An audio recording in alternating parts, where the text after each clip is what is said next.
بسم اللہ الرحمن الرحیم۔ مجھے بچپن سے ہی جانوروں سے بہت زیادہ محبت تھی اور جانوروں میں میرا سب سے پسندیدہ جانور گھوڑا تھا۔ اسی وجہ سے میری تعلیم کم ہونے کے باوجود مجھے جانوروں کے ڈاکٹر کے پاس نوکری مل گئی۔ میں سعودی عرب میں پہلے مزدوری کا کام کرتا تھا، مگر میری جانوروں کے شوق کو دیکھتے ہوئے وہاں آنے والے ایک جانوروں کے سرجن نے مجھے اپنے پاس اسٹینڈ رکھ لیا۔ وہ کہتا تھا کہ تم جیسے لوگ جانوروں کی حفاظت کر سکتے ہیں جو جانوروں سے محبت رکھتے ہوں۔ میں آج بھی اپنے کلینک میں موجود تھا اور کلینک کی صفائی کر رہا تھا۔ کلینک میں عموماً چھوٹے چھوٹے جانور ہی لائے جاتے تھے، کوئی اپنا کتا لے آتا تو کوئی اپنی رشین کیٹ انجیکشن کے لیے لاتا، مگر آج کا منظر دیکھنے والا تھا۔ میری نظر باہر پڑی تو ایک چھوٹا سا لڑکا جس کی عمر 10 سے 12 سال کے قریب تھی، ایک مریض گھوڑی کو لے لیے کھڑا تھا۔ گھوڑی کو دیکھ کر ایسا محسوس ہو رہا تھا کہ وہ شدید تکلیف میں ہے۔ میں جب اسے دیکھا تو حیران رہ گیا۔ آج سے پہلے میں نے کسی جانور کی آنکھوں میں اتنا غم نہیں دیکھا تھا، لگتا تھا جیسے یہ اپنے مالک کی فریاد کر رہی ہو۔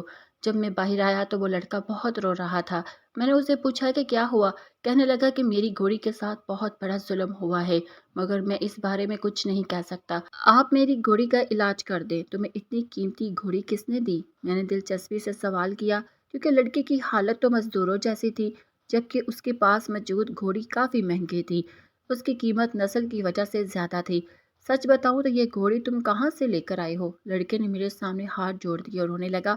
اس کی آنکھوں میں بڑے بڑے آنسو تھے۔ اگر تمہیں پتہ چل جائے کہ یہ گھوڑی اس وقت کتنی تکلیف میں ہے تو تم اس سے بحث کرنے کی بجائے اس کا علاج کرو گے۔ تم کیسے جانوروں کے ڈاکٹر ہو کہ تمہیں ایک جانور کی تکلیف کا احساس نہیں ہے؟ وہ لڑکا مجھے ڈاکٹر سمجھ رہا تھا۔ میں نے گھوڑی کی طرف دیکھا تو وہ واقعی بہت بے چین لگ رہی تھی۔ میں نے سرجن صاحب کو بلایا اور کہا کہ اس گھوڑی کا کیا کیا جائے۔ انہوں نے گھوڑی کے پیر کی طرف دیکھ کر کہا کہ اس کے ساتھ کچھ گڑبڑ لگتی ہے۔ مجھے لگتا ہے کہ ہمیں اس کا الٹرا ساؤنڈ ضرور کرنا چاہیے۔ ہم کوئی بات اندازے پر نہیں کہہ سکتے۔ یہ بہت قیمتی جانور ہے اور اس کے مالک نے اس کی بڑی قیمت دی ہوگی، اس لیے اسے جانے نہیں دینا چاہیے۔ میں نے دیکھا کہ سرجن صاحب کو بھی اس گھوڑے کی قیمت کا احساس تھا۔ سرجن علی کے کہنے پر میں گھوڑی کو الٹرا ساؤنڈ روم میں لے گیا۔ یہ روم کافی بڑا تھا، بڑے جانوروں کے لیے بنایا گیا تھا۔ میں گھوڑی کو نیچے لٹایا اور اس کا الٹرا ساؤنڈ شروع کیا۔ میں الٹرا ساؤنڈ رپورٹ دیکھنا نہیں جانتا تھا، میں صرف مشین چلانا جانتا تھا۔ لیکن ابھی الٹرا ساؤنڈ ختم ہی ہوا تھا کہ کلینک کے دروازے پر شدید شور سنائی دیا۔ ایسا لگ رہا تھا کہ باہر کوئی زور زور سے چیخ رہا ہے۔ میں جلدی سے باہر گیا تو وہاں ایک نوجوان کھڑا تھا۔ اس کی عمر تقریباً 25 سے 27 سال کے درمیان تھی اور اس کے ساتھ ایک نوجوان لڑکی بھی تھی، عمر تقریباً 18 سال۔ میں نے انہیں دیکھا تو بہت حیران ہوا۔ میں نے ان سے سلام کیا اور کہا کہ شکل سے تو تم پڑھے لکھے لگتے ہو، پھر ہمارے کلینک میں آ کر چیخ کیوں رہے ہو؟ انہوں نے کہا کہ ہم لوگ تو یہاں اپنا جانور لینے آئے ہیں، جلدی سے ہمارا جانور نکالو، ہمیں واپس لے جانا ہے۔ اس وقت مجھے ان کی بات سن کر غصہ آیا۔ آپ کا جانور ہمارے پاس داخل کرنے کے لیے خود ہی لایا گیا ہے، ابھی تو اس کا الٹرا ساؤنڈ ہو رہا ہے، ہم آپ کا جانور آپ کو نہیں دے سکتے۔ میں نے سختی سے کہا تو وہ دونوں بھڑک اٹھے۔ تمہاری ہمت کیسے ہوئی میرے سامنے زبان چلانے کی؟ تم نہیں جانتے کہ میں کس کی اولاد ہوں؟ میں تمہیں کھڑے کھڑے خرید سکتا ہوں۔ جاؤ اور میری گھوڑی لے آؤ، ورنہ مجھ سے برا کوئی نہیں ہوگا۔ وہ آدمی واقعی بھڑک اٹھا۔ اب مجھے اس پر شک ہونے لگا، کیونکہ کوئی عام آدمی چھوٹی بات پر اتنا بھڑک نہیں سکتا، لیکن یہ لڑکا جتنا بھڑک رہا تھا صاف لگ رہا تھا کہ دل میں کوئی بات ہے۔ اتنے میں سرجن علی بھی آ گئے۔ انہوں نے کہا کہ گھوڑی اس بچے کے حوالے کر دو۔ ویسے بھی ہم ایسے جانوروں کا علاج نہیں کرتے جن کے مالک علاج کے لیے سنجیدہ نہ ہو۔ وہ لڑکا اور لڑکی بہت جلدی میں تھے، ایسا لگ رہا تھا کہ وہ گھوڑی کا علاج نہیں کروانا چاہتے، اور میں ڈاکٹر علی دونوں اس پر شک کر رہے تھے۔ ہم نے گھوڑی ان کے حوالے کی تو ان کو کچھ سکون ملا۔ انہوں نے کہا کہ یہ لڑکا ہمارا نوکر ہے، ہماری اجازت کے بغیر یہ گھوڑی لے آیا، اسے نہ تمیز ہے نہ طریقہ، آج یہ میرے ہاتھ سے نہیں بچ پائے گا، بلکہ میں اسے نوکری سے نکال رہا ہوں۔ اس لڑکے نے چھوٹے بچے کو نوکری سے نکال دیا اور کہا کہ کہیں اور جا کر اپنی منمانی کرو۔ وہ لڑکا رو رہا تھا اور بولا کہ میں تمہارے ظلم کی داستان پوری دنیا کو سناؤں گا۔ چھوٹے بچے کو نظر انداز کرتے ہوئے وہ جوڑا وہاں سے نکل گیا۔ میری نظر میں وہ بچہ جھوٹ نہیں بول رہا تھا، اس کے دل میں کوئی سچائی تھی جسے وہ ہمیں بتانا چاہتا تھا۔ میں نے ڈاکٹر صاحب سے بھی کہا کہ ہمیں اس کیس کو یوں نہیں چھوڑنا چاہیے، مگر ڈاکٹر صاحب کہہ رہے تھے کہ ایسے لوگوں کے جانوروں کی حفاظت کیوں کریں جبکہ وہ خود دلچسپی نہیں رکھتے۔ مجھے دکھ بھی ہو رہا تھا، مگر تجسس میرے ذہن میں اتنا بھرا ہوا تھا کہ میں اس لڑکے کے پیچھے چل پڑا۔ ڈاکٹر علی میری فطرت سے واقف تھے، اس لیے انہوں نے مجھے روکنے کی کوشش نہیں کی۔ تھوڑی دور جا کر وہ ایک جگہ بیٹھ گیا اور بری طرح رو رہا تھا۔ وہ پھوٹ پھوٹ کر رو رہا تھا۔ میں نے پوچھا کہ کیا ہوا؟ کہنے لگا اگر نوکری جانے کا دکھ ہے تو میں تمہاری مدد کروں گا۔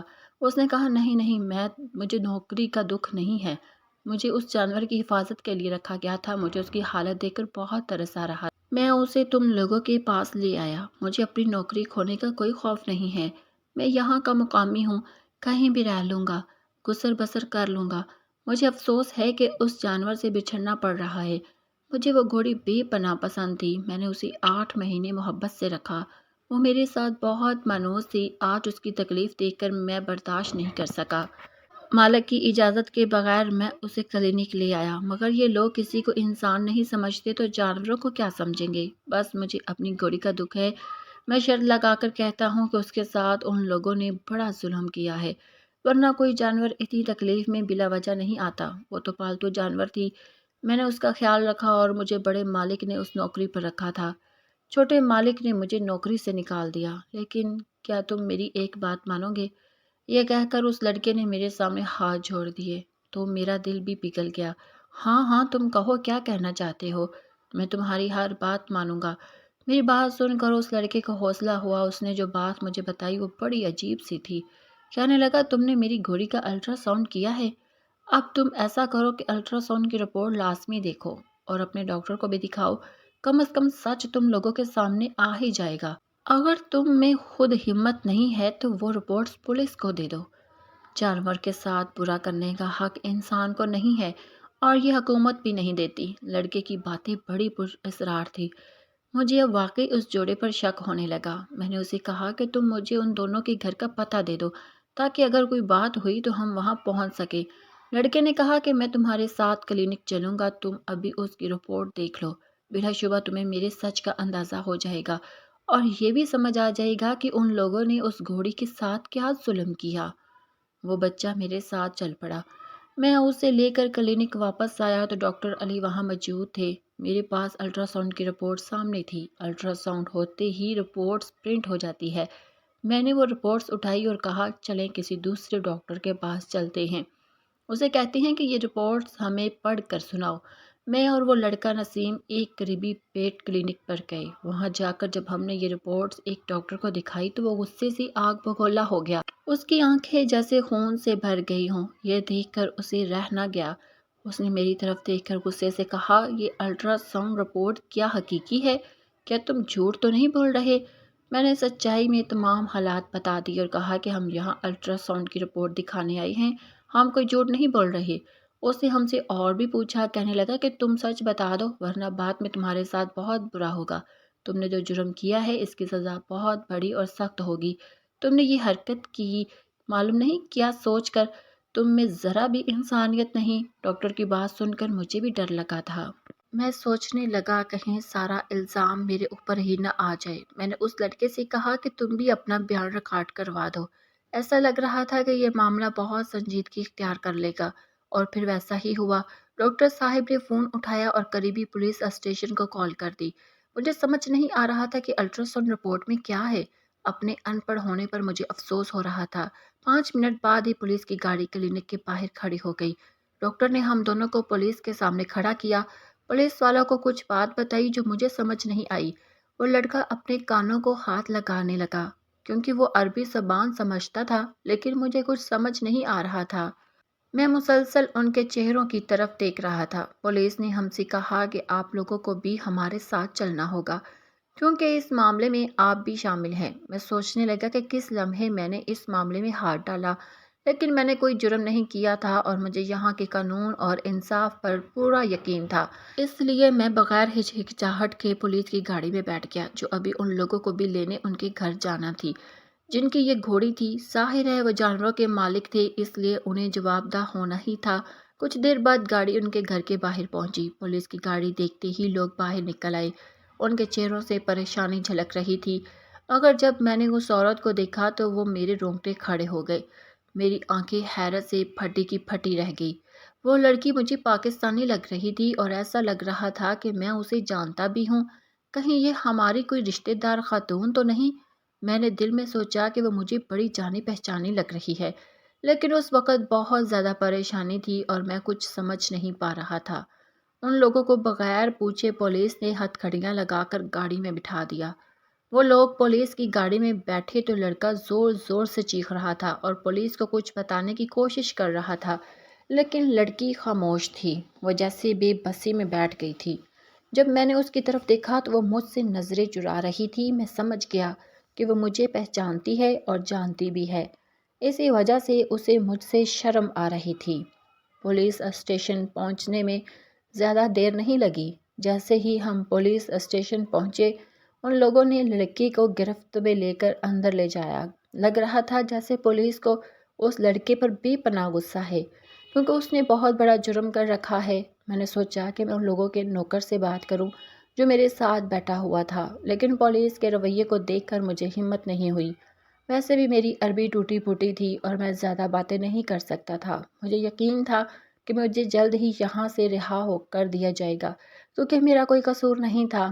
میں نے ڈاکٹر علی کا نام بتایا جن کے پاس میں کام کرتا تھا۔ پولیس اسٹیشن میں معمولی کارروائی کے بعد مجھے بآسانی وہاں سے رہا کر دیا گیا۔ جب میں تھانے سے واپس آیا تو ڈاکٹر علی میرا انتظار کر رہے تھے۔ جیسے ہی آئے مجھ پر برسے اور کہا، میں نے تم سے کہا تھا کہ ان حرکات سے دور ہو تاکہ ہمارے کلینک کی شہرت کو نقصان نہ پہنچے، مگر تم نے میری بات نہیں مانی۔ اگر تم نہ رکے تو میں تمہیں نوکری سے نکال دوں گا۔ انہوں نے مجھے بتایا کہ اس لڑکے کے ساتھ کیا ہوا ہے جو اپنی گھوڑی یہاں لے کر آیا تھا۔ میں نے شرمندگی میں سر ہلایا تو انہوں نے کہا کہ اس نے بہت بڑا جرم کیا ہے۔ افسوس یہ ہے کہ میرے پاس وہ الٹرا ساؤنڈ رپورٹ بھی نہیں تھی کہ میں دیکھ سکوں کہ اس نے کیا جرم کیا۔ پولیس اسٹیشن میں مجھے یہی بتایا گیا کہ اس کے جرم کی سزا پھانسی سے کم نہیں ہے، اب وہ اس دنیا میں نہیں رہ سکتا۔ یہ بات مجھے حیران کر گئی۔ میں سوچ بھی نہیں سکتا تھا کہ گھوڑی کے مالک نے اتنا بڑا جرم کیا کہ اسے اس دنیا سے جانا پڑا اور اپنی زندگی سے بھی ہاتھ دھونا پڑا۔ میں نے ڈاکٹر علی سے کوئی ضد نہیں کی اور نہ ہی پوچھا کہ اصل معاملہ کیا تھا، کیونکہ میں پہلے ہی ان کی بات نہ مان کر ان کے غصے کو دعوت دے چکا تھا۔ میں انہیں پریشان نہیں کرنا چاہتا تھا، مگر میرے دل میں بہت سے سوالات اٹھ رہے تھے۔ میں جاننا چاہتا تھا کہ اس آدمی کے ساتھ کیا ہوا، لیکن میں اس معاملے سے دور ہی رہا تاکہ ڈاکٹر علی کو مزید غصہ نہ دلاؤں۔ میں نے خاموشی اختیار کر لی اور اپنی نوکری کے دوران ایسی کوئی بات نہیں کی۔ اس لڑکے کو موت کی سزا بھی ہوئی، وہ پھانسی بھی چڑھ گیا، اس کا قصہ بھی ختم ہو گیا، مگر مجھے یہ نہیں معلوم کہ اس نے کیا کیا تھا اور اس کا قصور کیا تھا۔ نہ ہی میں ڈاکٹر علی سے یہ بات پوچھنے کی ہمت رکھتا تھا۔ عید کی چھٹیاں آئی تو انہوں نے مجھ سے میری فرمانبرداری کے بدلے کوئی انعام دینے کا پوچھا۔ میں نے کہا کہ میں اپنے گھر جانا چاہتا ہوں۔ سچ پوچھے تو مجھے گھر والوں کی یاد آ رہی تھی، مگر مجھے نہیں معلوم تھا کہ پاکستان جا کر مجھے اس راز سے پردہ اٹھانے کا موقع ملے گا جس نے یہاں رہتے ہوئے مسلسل میرے ذہن کو الجھا رکھا تھا۔ پاکستان آ کر جب میری ملاقات اپنے رشتہ داروں سے ہوئی، میں ثنا کا چہرہ فوراً پہچان گیا۔ وہ میری دور کی پھوپھی کی بیٹی تھی۔ اس نے مجھے دیکھا تو چیخنے لگی جیسے اس نے مجھے نقصان پہنچایا ہو۔ میں نے اسے حیرت سے دیکھا۔ ثنا سے بات کرنا مشکل نہیں تھا، میں اسے پہلے بھی جانتا تھا، مگر کافی عرصے سے ملاقات نہیں ہوئی تھی۔ وہ مجھ سے بات نہیں کرنا چاہتی تھی تو میں بھی چپ رہا، لیکن پھر وہ مجھے بے چینی کے ساتھ اپنے پاس کھینچ لائی۔ پتہ نہیں اسے کس بات کی بے چینی تھی۔ وہ بار بار مجھے دیکھتی اور ایسا لگتا جیسے وہ مجھ سے کوئی بات کرنا چاہتی ہو۔ میں نے اسے پوچھا کہ کیا بات ہے، تم مجھ سے کچھ کہنا چاہتی ہو؟ اس نے میرے سامنے ہاتھ جوڑ دیے اور کہنے لگی، خدا کے لیے یہ راز اپنے پاس رکھنا، کسی کو مت بتانا کہ تم نے مجھے وہاں دیکھا تھا، کس حالت میں دیکھا تھا، کس کے ساتھ دیکھا تھا، اور وہ گھوڑی والی بات کسی کو مت بتانا ورنہ میرا جینا حرام ہو جائے گا۔ میں ثنا کو حیرت سے دیکھ رہا تھا۔ میں نے پوچھا، اس گھوڑی کی موت سے تمہارا کیا تعلق ہے؟ اور وہ لڑکا، تم اس کے ساتھ تو ایسے گھوم رہی تھی جیسے تم اس کی بیوی یا گھر والی ہو۔ اس نے کہا، ہاں میں اس کے ساتھ گھوم رہی تھی، لیکن اس کی بیوی تو نہیں تھی۔ اگر تم یہ بات یہاں کسی کو بتاؤ گے تو میرے لیے جینا مشکل ہو جائے گا۔ خدا کے لیے یہ راز اپنے پاس رکھو، کیونکہ تمہارے ذہن میں بہت زیادہ تجسس ہوگا۔ تم جاننا چاہتے ہو کہ اس گھوڑی کے ساتھ کیا معاملہ تھا، اس لیے میں تمہیں سچ سچ بتاؤں گی۔ میرے دل میں بہت احساس ہے، جرم ہے جو کچھ میں نے کیا، مجھے عمر بھر اس کا افسوس رہے گا، لیکن ایک عورت بھی مرد کی باتوں میں آ جاتی ہے، بے وقوف بن جاتی ہے، محبت کے جذبے میں آسانی سے بہک جاتی ہے۔ میں نے کبھی سوچا بھی نہیں تھا کہ میں کسی امیر زادے کے لیے بہک جاؤں۔ مگر تم دیکھ لو کہ میں آج کس حالت میں تمہارے سامنے کھڑی ہوں۔ عبدالغنی میرا مالک تھا، میں نے اس پر بھروسہ کیا، اس نے کہا تھا کہ وہ مجھ سے شادی کرے گا۔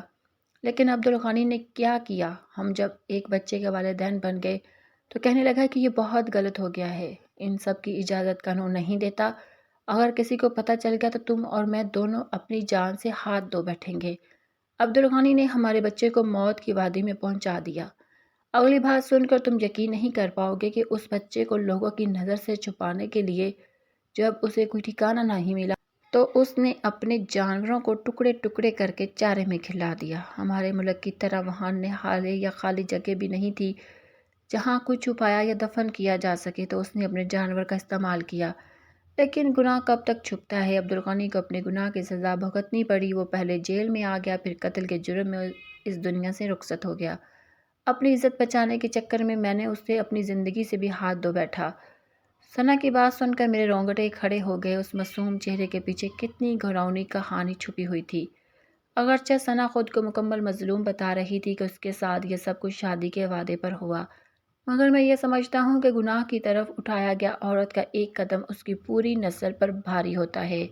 یہ تھی ہماری آج کی ویڈیو، امید ہے کہ آپ کو ضرور پسند آئی ہوگی۔ ہماری ویڈیو کو لائک کریں، شیئر کریں اور ہمارے چینل کو بھی سبسکرائب کریں۔ اپنا بہت خیال رکھیں۔ اللہ تعالی ہم سب کا حامی و ناصر ہو۔ اللہ حافظ۔